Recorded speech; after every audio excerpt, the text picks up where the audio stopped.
भूर्भुवः स्वः तत्सवितुर्वरेण्यं भर्गो देवस्य धीमहि धियो यो नः प्रचोदयात्। ओम शांति शांति शांति। नमस्ते मेरे प्रिय दोस्तों, मैं इस वीडियो से स्वामी राम सुखदास द्वारा लिखित साधक संजीवनी ग्रंथ का समारंभ कर रहा हूँ। स्वामी राम सुखदास बहुत ही ऋषि परंपरा के साधु थे। उनका एक एक वचन बहुत ही मूल्यवान है। उन्होंने गीता पर इस ग्रंथ का जो लेखन किया है वह अति महत्वपूर्ण है।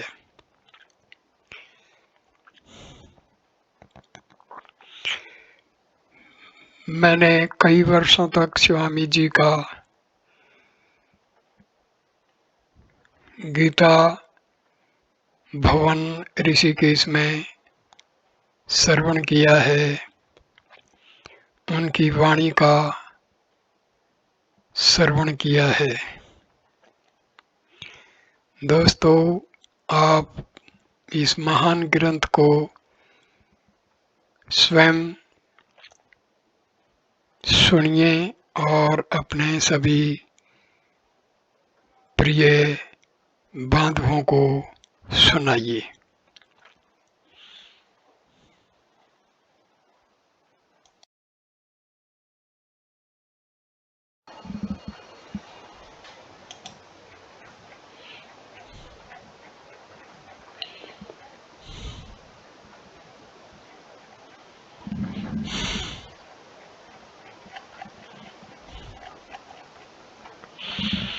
श्री हरि नम्र निवेदन।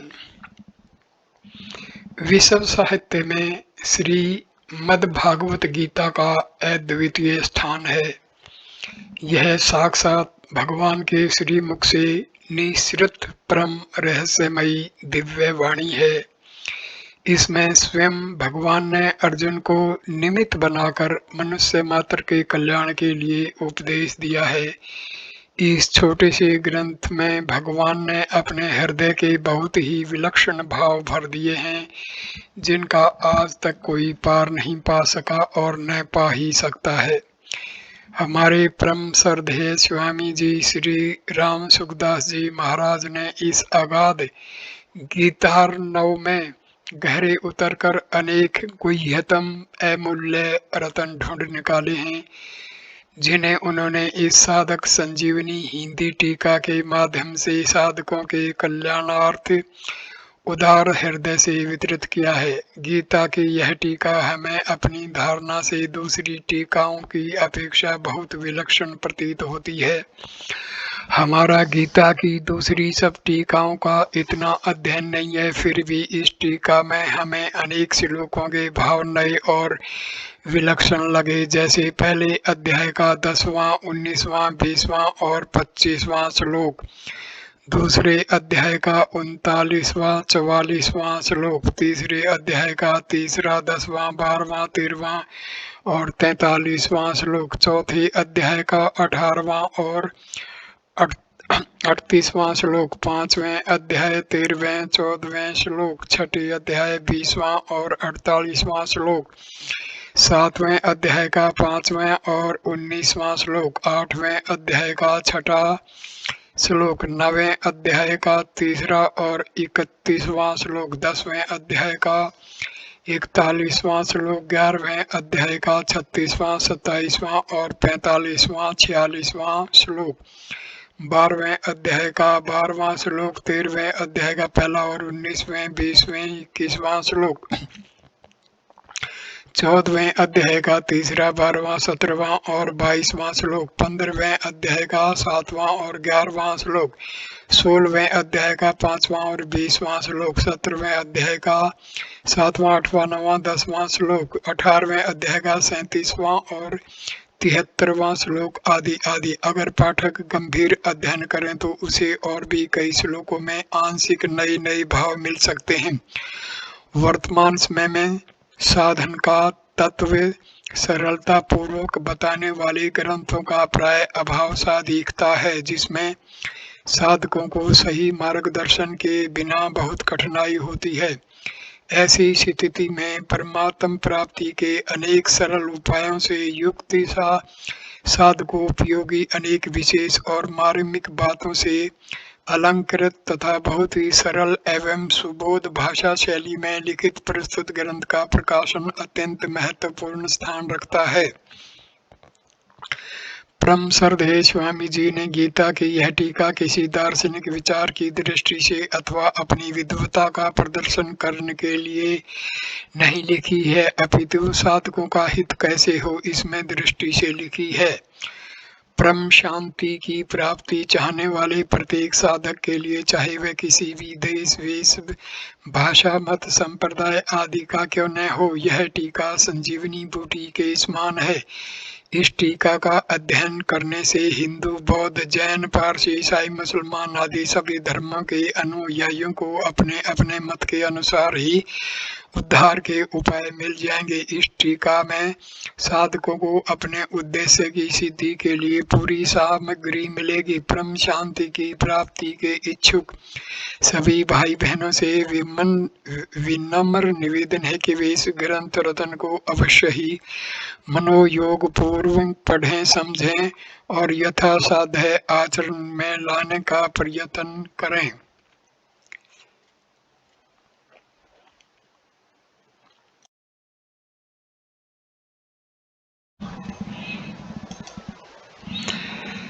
श्री परमात्मने नमः। साधक संजीवनी परिशिष्ट का नम्र निवेदन। भगवान अनंत हैं, उनका सब कुछ अनंत है, फिर उनके मुखारविंद से निकली हुई गीता के भावों का अंत आ ही कैसे सकता है। अलग अलग आचार्यों ने गीता की अलग अलग टीका लिखी है। उनकी टीका के अनुसार चलने से मनुष्य का कल्याण तो हो सकता है, पर वह गीता के अर्थ को पूरा नहीं जान सकता। आज तक गीता की जितनी टीकाएं लिखी गई हैं, वे सब की सब इकट्ठी कर दें तो भी गीता का अर्थ पूरा नहीं होता। जैसे किसी कुएं से सैकड़ों वर्षों तक असंख्य आदमी जल पीते रहे तो भी उसका जल वैसा का वैसा ही रहता है, ऐसे ही असंख्य टीकाएं लिखने पर भी गीता वैसी की वैसी ही रहती है, उसके भावों का अंत नहीं आता। कुएं के जल की तो सीमा है, पर गीता के भावों की सीमा नहीं है। अतः गीता के विषय में कोई कुछ भी कहता है तो वास्तव में अपनी बुद्धि का ही परिचय देता है।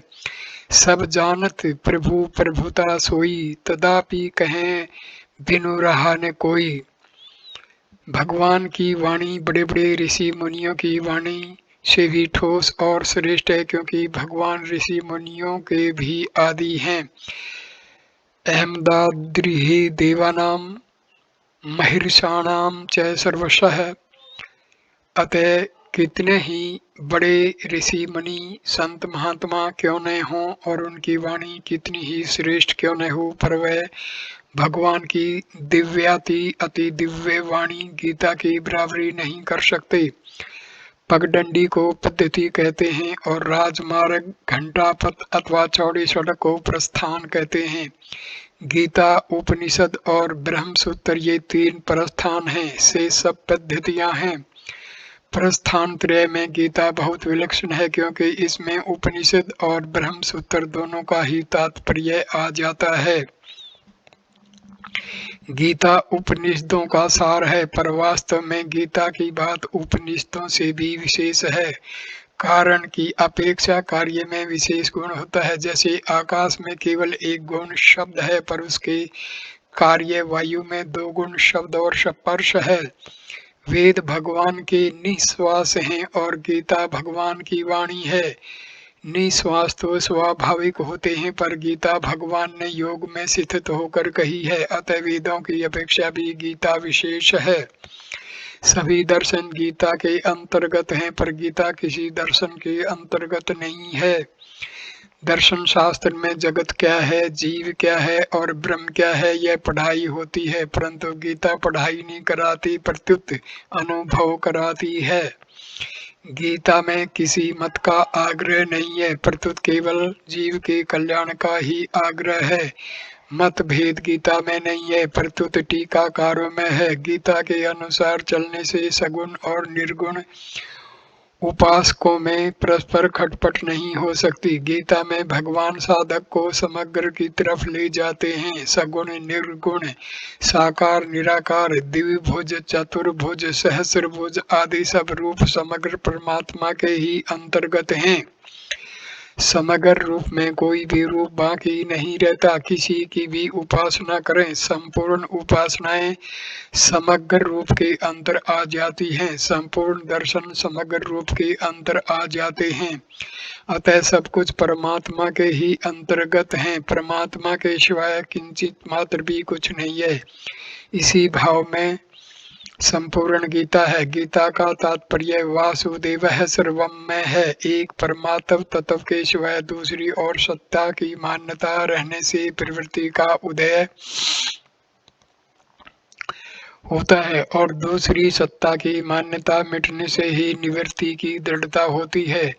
प्रवृत्ति का उदय होना भोग है और निवृत्ति की दृढ़ता होना योग है। गीता सब कुछ परमात्मा है ऐसा मानती है और इसी को महत्व देती है। संसार में कार्य रूप से, कारण रूप से, प्रभाव रूप से, सब रूप में मैं ही मैं हूँ, यह बताने के लिए ही भगवान ने गीता में 4 जगह 7वें, 9वें, 10वें और 15वें अध्याय में अपनी विभूतियों का वर्णन किया है। ब्रह्म, निर्गुण, निराकार, कृष्ण अध्याय, अनंत योनियों के अनंत जीव, अखिल कर्म, उत्पत्ति, स्थिति, प्रलय आदि की संपूर्ण क्रियाएं, अधिभूत अपने शरीर सहित संपूर्ण 5 भौतिक जगत, अधिदैव मन इंद्रियों के अधिष्ठात्री, देव संहिता, ब्रह्मा जी आदि सभी देवता तथा अधियज, अंतर्यामी विष्णु और उनके सभी रूप, ये सब के सब वासुदेव है,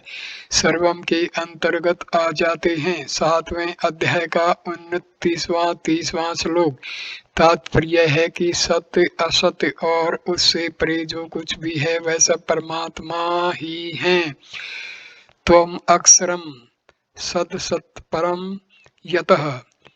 गीता 11वां अध्याय 37वां श्लोक। संसार अपने राग के कारण ही दिखता है, राग के कारण ही दूसरी सत्ता दिखती है। राग न हो तो एक परमात्मा के सिवाय कुछ नहीं है। जैसे भगवान ने कहा है, सर्वस्य चाहम हृदय सन्निविष्टः। गीता 15वां श्लोक, 15वां अध्याय 15वां श्लोक। मैं ही संपूर्ण प्राणियों के हृदय में स्थित हूँ। जिस हृदय में भगवान रहते हैं उसी हृदय में राग, द्वेष, हलचल, अशांति होते हैं। हृदय में ही सुख होता है और हृदय में ही दुख आता है।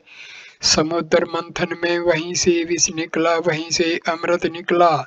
भगवान शंकर ने विष पी लिया तो अमृत निकल आया। इसी तरह राग द्वेष को मिटा दें तो परमात्मा निकल आएंगे। संत महात्माओं के हृदय में राग द्वेष नहीं रहते, अतः वहाँ परमात्मा रहते हैं।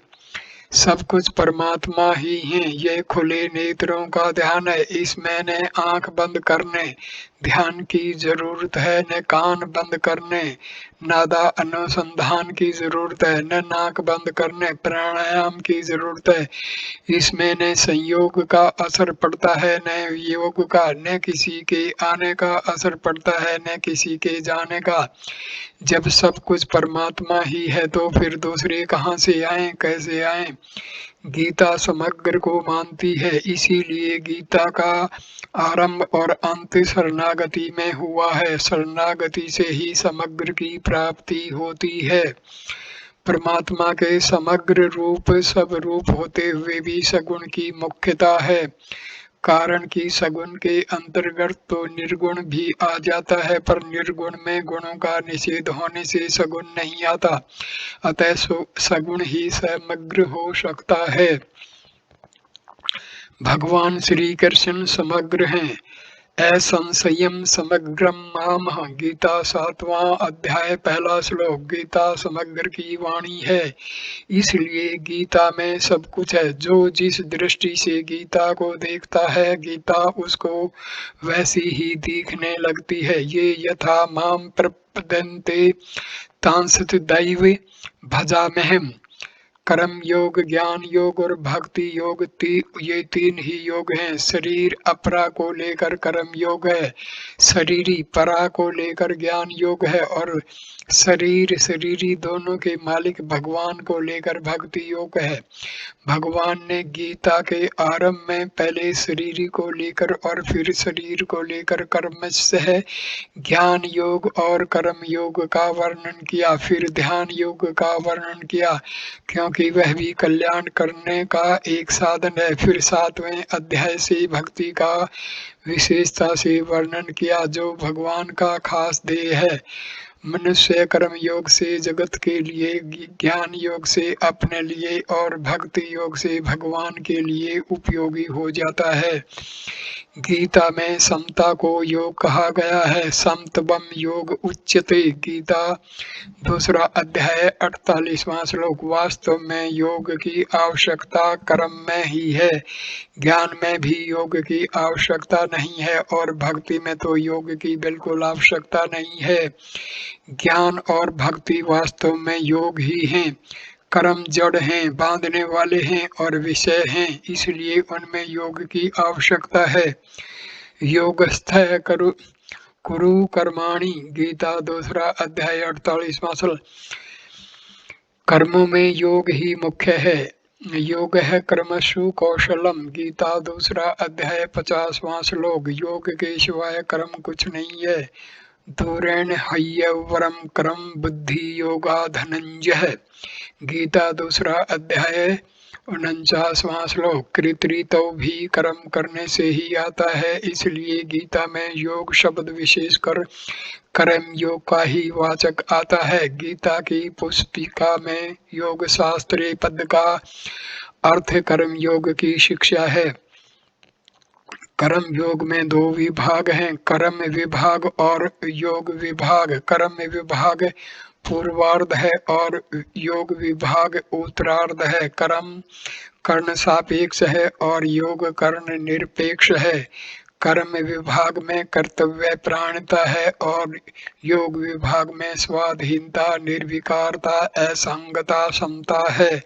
संसार में हमारा जो कर्तव्य होता है वह दूसरों का अधिकार होता है, इसलिए व्यक्ति का जो कर्तव्य है वह परिवार का, समाज का और संसार का अधिकार है। जैसे वक्ता का जो कर्तव्य है वह श्रोता का अधिकार है और श्रोता का जो कर्तव्य है वह वक्ता का अधिकार है। वक्ता बोलकर श्रोता के अधिकार की रक्षा करता है और श्रोता सुनकर वक्ता के अधिकार की रक्षा करता है। दूसरों के अधिकार की रक्षा करने से मनुष्य ऋण मुक्त हो जाता है और उसको योग की प्राप्ति हो जाती है। दूसरे के अधिकार की रक्षा करने का तात्पर्य है शरीर, वस्तु, योग्यता और सामर्थ्य को अपनी न समझकर प्रत्युत दूसरों की ही समझकर दूसरों की सेवा में अर्पित कर देना।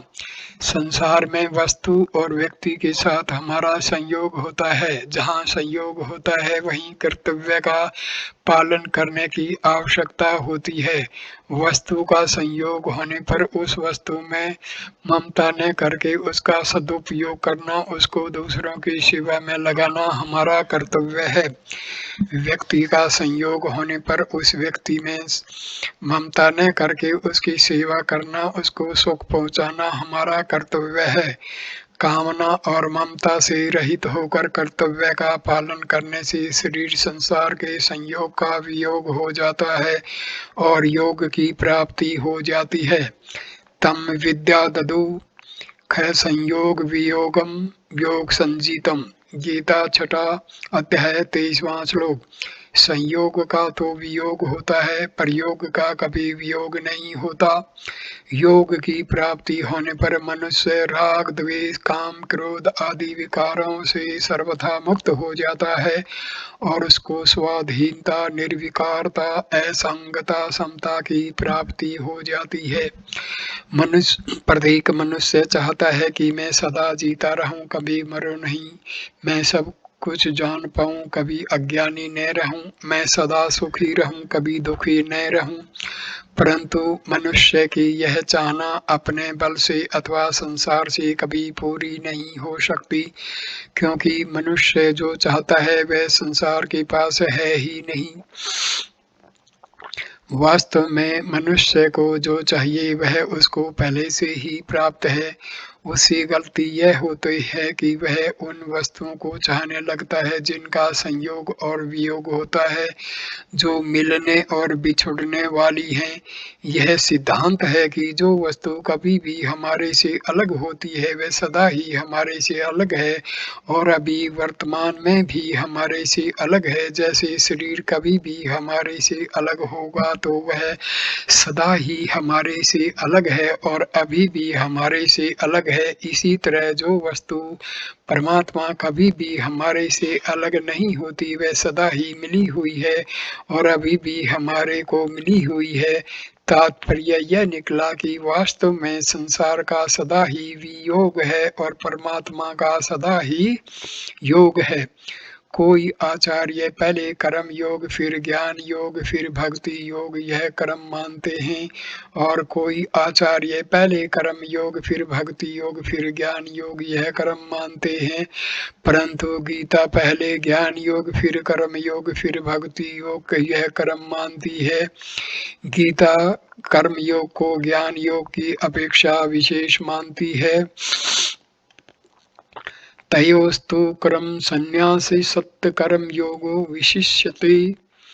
5वां अध्याय 2रा श्लोक। कारण कि ज्ञान योग के बिना तो कर्म योग हो सकता है। कर्मण्यैव हि संसिद्धि मासिद्धता जनकादय। 3रा अध्याय 20वां श्लोक। यज्ञायाच रतः कर्म समग्रम परविलीयते। 4था अध्याय 23वां श्लोक। पर कर्म के बिना ज्ञान योग होना कठिन है। संन्यास्तु महाबाहो दुखम पा मो योग्यतः। श्रीमद्भागवत में भी पहले ज्ञान योग फिर कर्म योग फिर भक्ति योग यह कर्म कहा गया है। एक विलक्षण बात और है कि गीता कर्म योग और ज्ञान योग दोनों को समकक्ष और लौकिक बताती है। लोके सीमित विद्या निष्ठः। 3रा अध्याय 3रा श्लोक। अक्षर जगत और अक्षर जीव दोनों लौकिक हैं। दवावेमो पुरुषो लोकः अक्षर चाक्षर एव चः। गीता 15वां अध्याय 16वां श्लोक पर भगवान अलौकिक है, उत्तम है, पुरुष त्वन्य है। 15वां अध्याय 17वां श्लोक। अक्षर को लेकर कर्म योग और अक्षर को लेकर ज्ञान योग चलता है। अतः कर्म योग और ज्ञान योग दोनों लौकिक हैं, परंतु भक्ति योग भगवान को लेकर चलता है, अतः भक्ति योग अलौकिक है। गीता ने भक्ति को सर्वश्रेष्ठ बताया है। 6ठे अध्याय का 47वां श्लोक। गीता की भक्ति भेद वाली नहीं है, प्रत्युत अद्वैत भक्ति है। वास्तव में देखा जाए तो ज्ञान में द्वैत है और भक्ति में अद्वैत है। कारण कि ज्ञान में तो जड़ चेतन जगत जीव शरीर शरीरी असत्य सत्य प्रकृति पुरुष आदि दो हैं, पर भक्ति में केवल भगवान ही हैं। वासुदेवः सर्वम। गीता 7वां अध्याय 19वां श्लोक। सद सच्चा अहम। गीता 9वां अध्याय 19वां श्लोक। भगवान ने ज्ञान के साधनों में भी भक्ति बताई है। मयि चानन्य योगेन है। 13वां अध्याय 10वां श्लोक। और गुणातीत होने का उपाय भी भक्ति बताया है। माम च यो व्यभिचारिण्य है। 14वां अध्याय 26वां श्लोक। ज्ञान की प्रानिष्ठा से भी भक्ति की प्राप्ति होती है। मद भक्तिम लभते प्राम। 18वां अध्याय 55वां श्लोक। इस भक्ति से जानना, देखना और प्रवेश करना तीनों की प्राप्ति हो जाती है। 11वें अध्याय का 54वां श्लोक। भगवान अपने भक्त को कर्म योग और ज्ञान योग दोनों की प्राप्ति करा देते हैं। 10वें अध्याय का 10वां 11वां श्लोक। भगवान ने अपने भक्त को सबसे उत्तम योगी बताया है। स मे युक्तमो मतः। 6ठा अध्याय 47वां श्लोक। ते मे युक्तमा मतः। 12वां अध्याय 2रा श्लोक। स योगी परमो मतः। 6ठा अध्याय 32वां श्लोक। ध्यान योग में भी भक्ति आई है। युक्त आसीत मत परः। 6ठा अध्याय 14वां श्लोक। कर्म योग में भी भगवान ने भक्ति बताई है। युक्त आसीत मत परः। 2रा अध्याय 61वां श्लोक। भगवान ने सभी योगों में अपनी भक्ति परायणता बताई है। यह भक्ति की विशेषता है। अर्जुन का प्रश्न भक्ति विषयक नहीं था, फिर भी भगवान ने अपनी तरफ से भक्ति का वर्णन किया। 18वें अध्याय के 56वें से 66वें श्लोक तक 66वें श्लोक तक भक्ति से समग्र परमात्मा की प्राप्ति होती है। 7वें अध्याय का 29वां 30वां श्लोक। गीता का 7वां 9वां और 15वां अध्याय 10वें अध्याय का आरंभ तथा 18वें अध्याय के 56वें 66वें श्लोक में हमें बहुत विलक्षण दिखते हैं। इनमें अर्जुन वाच्य नहीं है, अर्थात ये भगवान ने अपने तरफ से अत्यंत कृपा करके कहे हैं। गीता में कर्म योग के वर्णन में ज्ञान योग भक्ति योग की, ज्ञान योग के वर्णन में कर्म योग भक्ति योग की और भक्ति योग के वर्णन में कर्म योग ज्ञान योग की बात भी आ जाती है।